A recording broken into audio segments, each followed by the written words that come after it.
ગાંધીનગરમાં દૂષિત પાણીના કારણે ટાઇફોઇડના વધેલા કેસથી બાળકો બીમાર પડવાને લઈને તંત્ર સતર્ક થયું છે। આ અંગે ડેપ્યુટી સીએમ હર્ષ સંઘવીએ પ્રતિક્રિયા આપતા કહ્યું છે કે કેન્દ્રીય ગૃહમંત્રી અમિત શાહ હોસ્પિટલ અને કલેક્ટર સહિતના અધિકારીઓ સાથે સંપર્કમાં છે।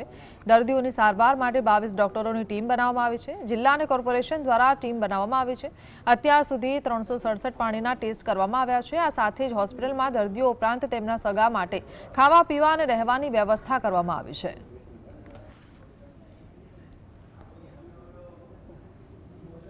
367 जितने पानी के टेस्ट लिए गए थे, सभी टेस्ट ओके आ गए हैं।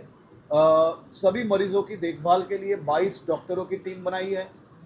इंसेंटिव स्पेशलिस्ट भी 3 लोगों को वहाँ पे रखा गया है। 5 एमडी की टीम भी 24 आवर्स वहाँ पे है। उसी के साथ ये सभी दर्दियों की खाने की व्यवस्था, वहाँ रहने की व्यवस्था भी सरकार और प्रशासन द्वारा की गई है। केंद्रीय गृह मंत्री आदरणीय श्री अमित भाई शाह जी भी हॉस्पिटल से भी डायरेक्ट संपर्क में है। कलेक्टर से भी उनकी हर रोज बात हो